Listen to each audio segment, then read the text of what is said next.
Welcome to the Rising Tide Leadership Podcast, where each week we simplify the complexities of your leadership journey. Welcome, everyone, to another episode of the Rising Tide Leadership Podcast, where we aim to give you critical and easily applicable leadership concepts to help you along your journey. I'm your co-host, Scott, and I have the privilege of talking about life and leadership with the owner and founder of Rising Tide Leadership, Dr. Michael David Morales, a.k.a. Mo. Hey, what's going on, Scotty? Always good to be here, man. Let's talk leadership. Absolutely. So in prepping for this episode's lead-in story, I immediately thought of a time where I wasn't taking care of myself, and you actually reversed that and challenged me to think about a time where I was actually the problem, which was a different way to think about things. And you always say that leadership is about focusing inward. So let me tell you a story. Now, I don't know if you know this about me, but in college, I was quite the avid line dancer. All right. We used to have this place that we went to where I went to college, and it was called Stoney's. And on Wednesday nights, they had this thing called Stoney's Rock and Rodeo.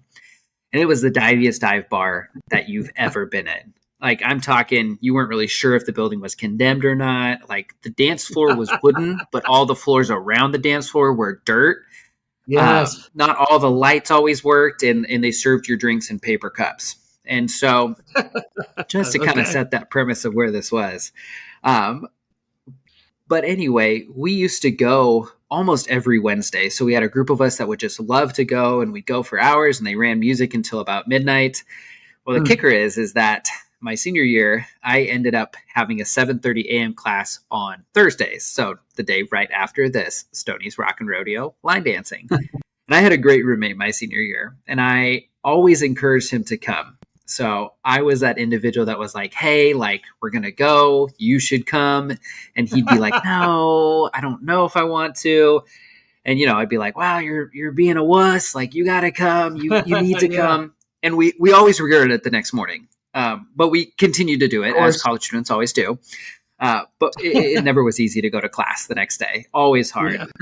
But what I didn't understand at that time, and the reason that I was the problem, is my roommate chose not to go that often so that he would be better rested for that class the next day. Right. He chose not to go that often so that he wasn't falling asleep during lecture, or so he could study a little bit more or review things before the class. And he really prioritized, for the most part, sometimes, I can be a little persuasive, but he did really prioritize taking care of himself.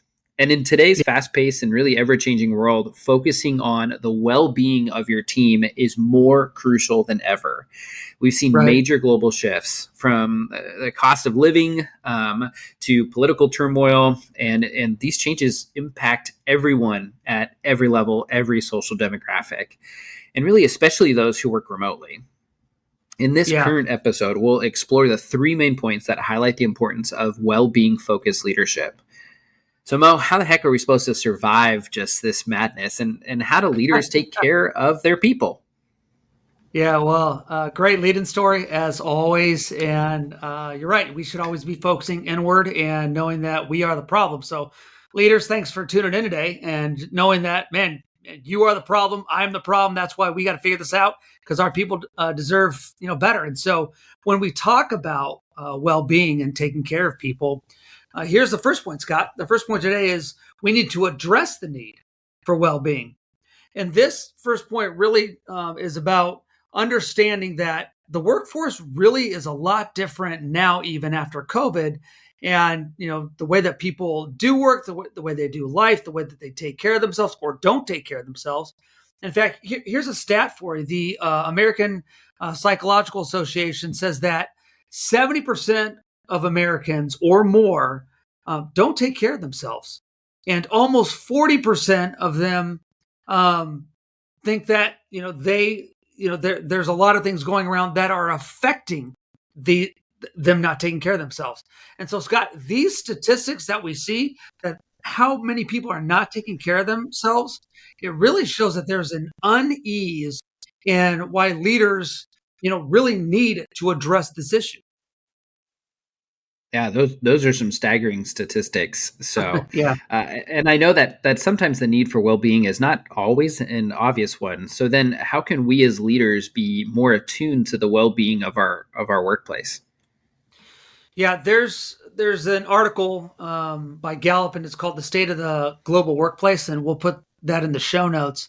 But it shows that almost 60% of workers in the U.S. and Canada, they have regular stress that really impacts the way that they perform and their satisfaction at work. And so, leaders, we need to understand that there's a real cost in the workplace for this stress to be there.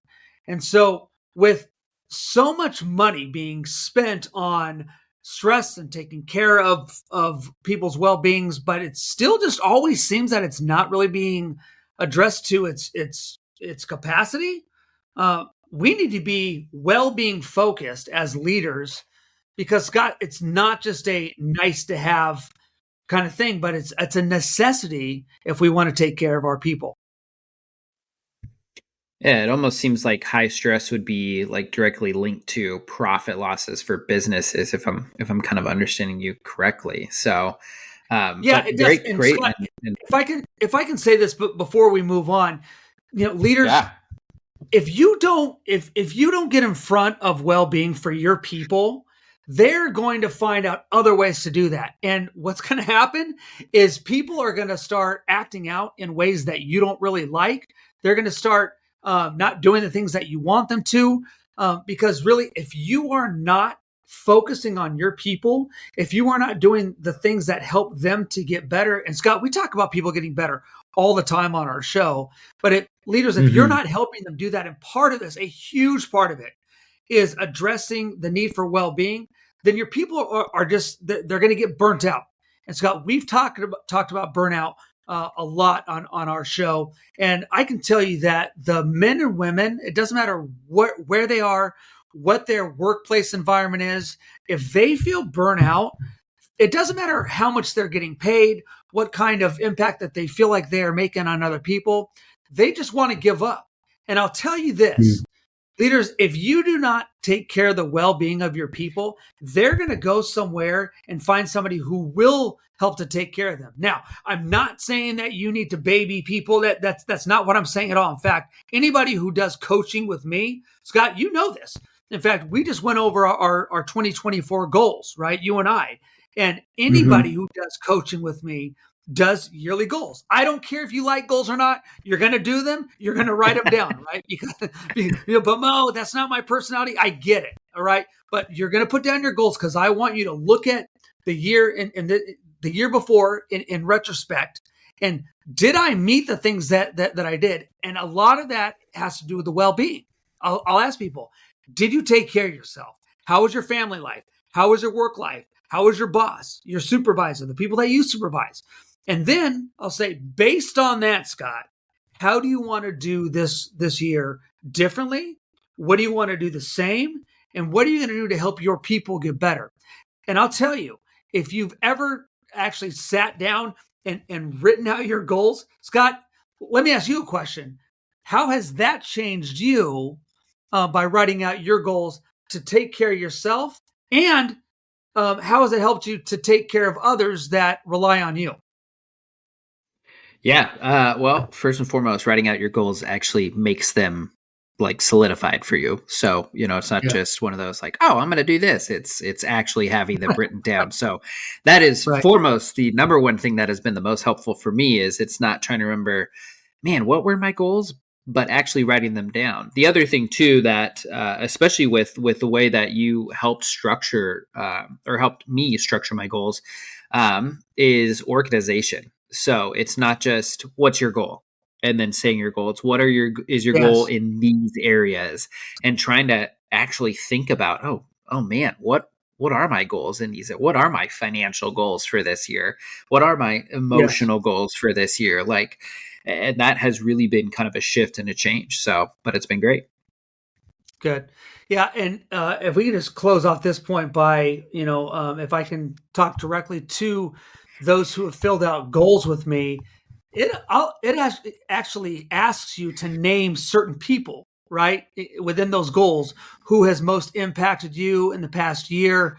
What are the things that you need to say to somebody else that you haven't done yet? I mean, so you're actually asked in those goals about being taken care of and taking care of other people specifically. And then also, what you're going to do specifically in the year to come. So if you've never done that, and you have questions, you could always reach out. I love to help people with goals, especially those who don't believe in them and say, I'm not going to set goals because whatever.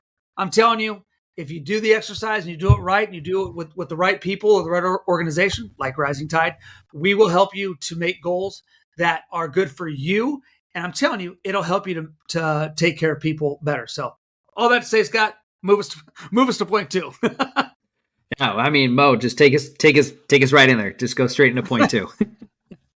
Good transition. All right. So point 2 is this. After you address the need for well-being, leaders, you have to promote well-being as part of your team culture. Okay. You've got to integrate it with everything that you do. Leaders, you should be promoting this in your organization all the time, because leaders can foster a culture of empathy and support. And what this is going to do for you leaders, it's going to provide resources and hopefully programs. If you don't have some kind of program that integrates well-being into your culture, I mean, that's already a whammy right there. But your employees need to know how to manage stress, specifically in your team culture. How do they do that, leaders? For you listening out there, how do you help your people manage stress actively? How are you actively helping them?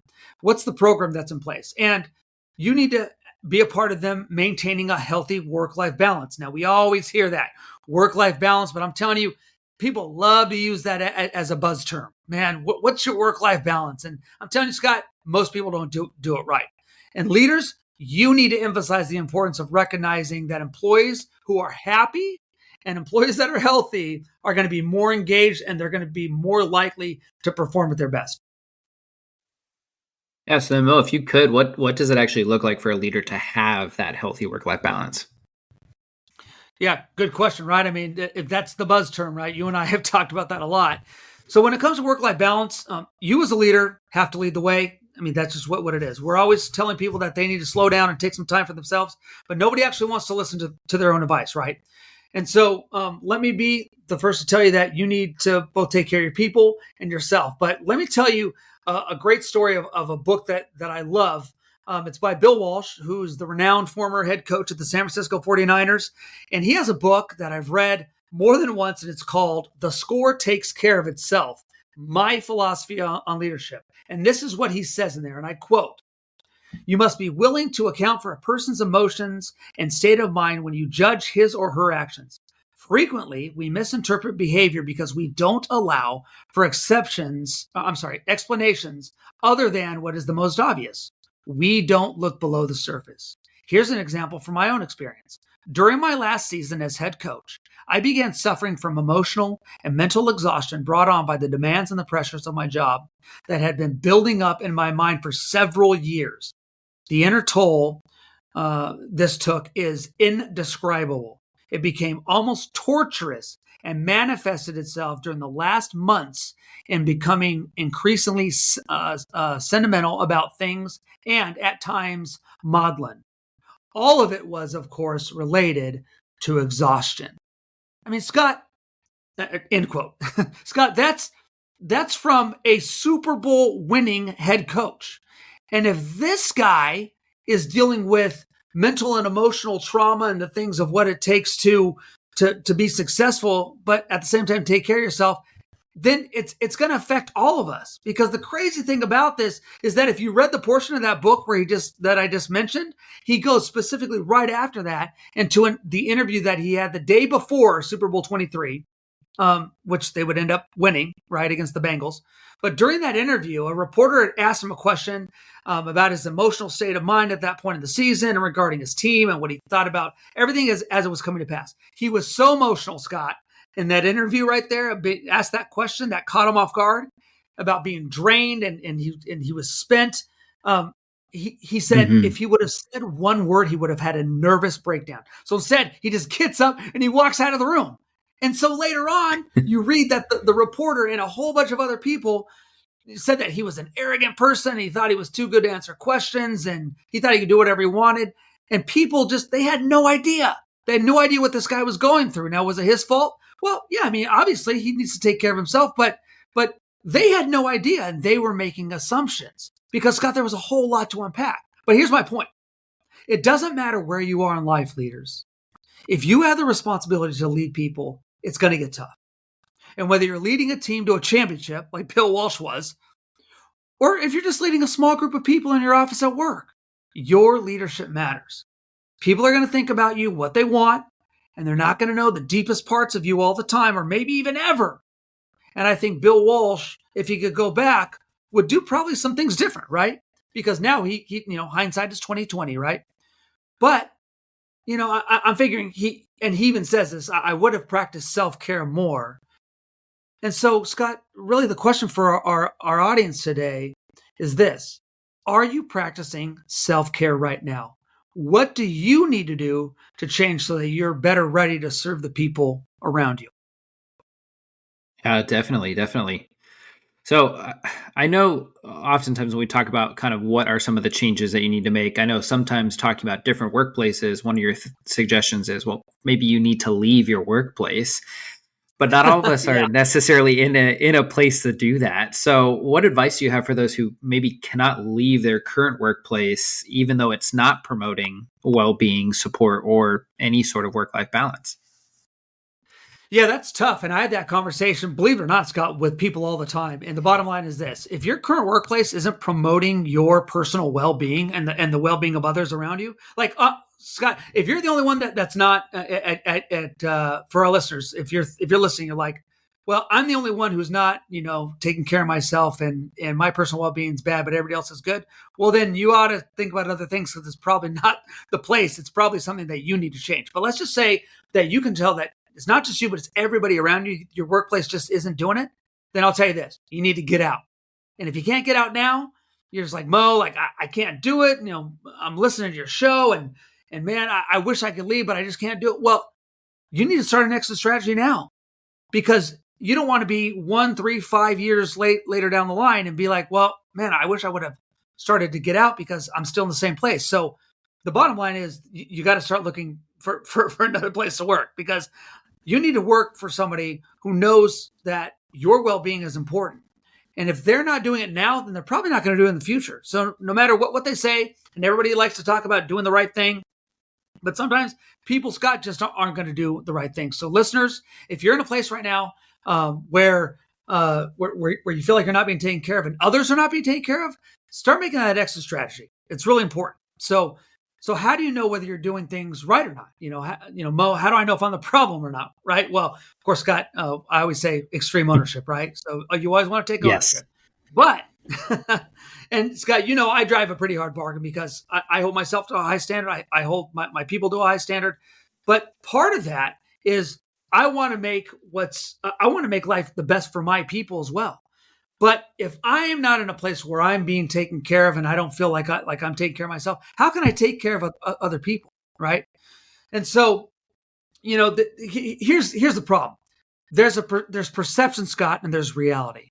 And too many people say that they want to take care of themselves, but then they really just don't do it. And I don't even know how people can get away with that because it's going to start to get to you. So, if you're out there listening, you got to have a standard for yourself, and you have to hold that standard. And if the people that are supervising you are doing a good job, they're going to know when you're taking care of yourself and when you're not. Because, Scott, I say this all the time. I don't judge people by my standard. I judge people by their standard. But again, as a leader, you need to know that this is the message to your people. You need to reiterate to them again and again that they need to take care of themselves. But Scott, if you're not taking care of yourself, right? If our leaders are out there not taking care of themselves, I can tell my people to take care of themselves as much as I want. They're going to say, Mo, you're not taking care of yourself. So why would I listen to you? You don't even know what you're talking about. So I'm always taking care of myself. I want to make sure that I'm doing my best to get better. I rest when I need to rest. I work hard when I need to work hard. But when I'm in a supervisory role, my people need to know that it's not even really about the quantity of work. It's about the quality of work. I want people who are going to put in not just time, right? Because here's for those of you who don't know, all you young people out there, there's a great movie called Office Space. And Peter in there says this. He famously says to the Bobs. The Bobs are these guys that are brought in to essentially fire a bunch of people that aren't needed, right? They're downsizing, they're right sizing. So they bring in these consultants, and it's Bob and Bob. And so Peter pretty much just tells the Bobs what he's actually thinking. And he says, I'd say in a given week, I probably only do about 15 minutes of real, actual work. And anybody who's worked in an office knows that's old enough in their 30s or 40s, knows that line. So the secret to getting things done is to stop judging people on the quantity of work they do and judge them on the quality. I always, whether it's a team that I have of young people in sports, or if it is my own company at Rising Tide, or if it's any other supervisory role that I've ever been in, I tell people, I'm like, I just want you to get it done. I'm not going to micromanage you. Like, you need to get it done. And you can ask me questions if you need help, but it's your job. And I trust you, because if I don't trust you, I'm not going to have you there. But Scott, I'll tell you this. I always make sure that my people are taking care of themselves. And I will ask the hard questions. And if you're listening out there and you've been under my supervision before, you've gotten this question, I'd say, and I will bring up specifically things such as, hey, the other day when I said this, you made this grimace on your face. What did you mean by that? And I'll make them answer me. Usually it's like, well, no, you don't understand me because of X, Y, or Z. And right there, Scott, I'll usually say, you know what? You're right. And I apologize. And, you just need to know that this is what I was thinking. But Scott, I'm trying to be communicative with my people. And you know what it always comes down for me, Scott? People are usually saying, Mo, you say that you want me to do it. I'm just trying to do it. And essentially that's a nice way of them saying, Mo, get out of my way and let me do things. And every time I do that, Scott, and I just focus on giving my people what they need, then they do their best job. So I'll leave point 2 with this question, leaders. Here's some free chicken, as one of my chaplain, my Army chaplain mentors told me. So when we had a folder and it was called free chicken, and he'd say, write this down. This is some free chicken. So for our listeners out there, here's some free chicken. A great question to ask people under your supervision at the end of your meeting is this: how can I help? What do you need from me so that I can help you get done what you need to get done? And Scott, if our leaders ask that question, how can I help? What do you need from me? Your people will tell you. And when you start having that reciprocity in talking, then it turns from a monologue from you to them to a dialogue. Yeah, that just made me think about all my past jobs that I've held and just thinking, how many of my supervisors actually asked that? So not many, Yeah. if you were curious. So, but Mo, why don't you go ahead and take us into that final point for today? Yeah, final point is this. Leaders, you have to make well-being a priority now. And it's not just without the word now, it doesn't drive it home. So you need to make well-being a priority now. So leaders, you need to know the importance of making this not just a priority, but a top priorities. Okay. Leaders from doesn't matter what industry you're in, your job is to collaborate and develop strategies and policies to prioritize employee well-being, people that look to you, anybody who is underneath your supervision. Because Scott, leaders find strategies to help people and teams feel better about what they do.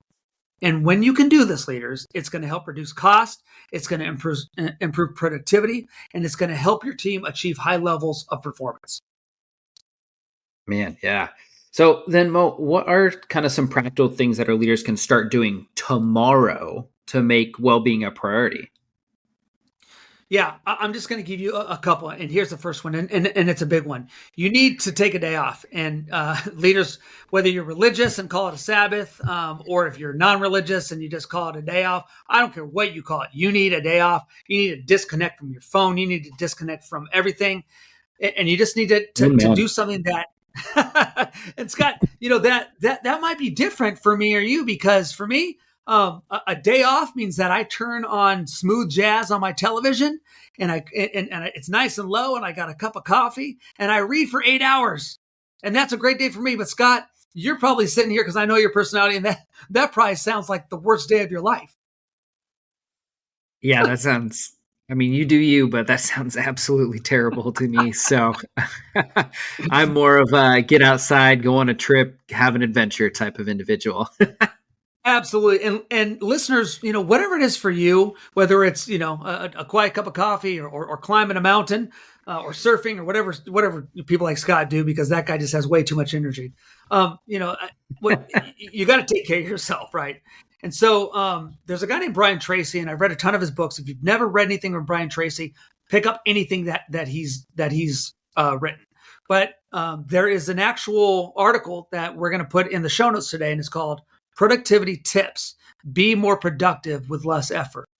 And what he talks about in here are some things that are really simple, but I'm going to give you, so pick that up, read through that article. It's going to really help you be productive and do more with less time, and you're not going to have to read a whole book. But if you pick up any of his books, he's going to actually teach you how to take care of yourself. So that being said, after you've read some of Brian Tracy's books, Scott, which are on the top 50, there's another book that I want to talk about before we get done here. And it's not just on my top 50, but it's in my top 5 leadership books that all leaders, I think, need to read. Now, the top 5 are they're pretty solid. How to Win Friends and Influence People by Dale Carnegie is probably number 1, right? But in the top 5 always has been a book that I haven't mentioned in a while. And here it is. It's called How I Raised Myself: From Failure to Success in Selling by Frank Bettger. And that book is about how he raised himself from failure to success in selling, right? I know, it's a shocker, right, Scott? That's the name of the book. But it's great because in that book, Scott, he gives a great tidbit about what he calls a self-organization day. And this is a day where he puts a significant amount of time aside to get ready for the next week. And that day for him is Saturday. And you say, well, Saturday, why Saturday? That's the weekend. Well, because he says most of us haven't worked hard enough to earn back our Friday, because usually that, you would do that at the end of the week. But most of us have to work Monday through Friday to get things done to be able to earn a day off. So Saturday is his self-organization day. And that's where he looks ahead and he makes sure everything for the next week is good. And he says, when you start doing that, Scott, that self-organization day is going to make you so self-organized that you're going to end up being able to get your work done in 4 days. And then you're going to be able to make your self-organization day Friday, which now means you don't only get 1 day off on the weekend, you get 2 days off. And for Scott, that means he can do all the things. I mean, he can take his family to the beach. He can go, climb a mountain. He can do it all, right? And so that just gives you more time. But leaders, what Frank Bettger is saying here is you need to earn that. Because most of us, and this is the hard reality of it, people out there listening, most of us haven't worked hard enough to earn that extra day of the week. So sometimes your self-organization day probably needs to start on a Saturday. It did for Frank Bettger, and it still has been for me for years. And sometimes it moves to Friday, sometimes it doesn't, depending on how productive I am, right?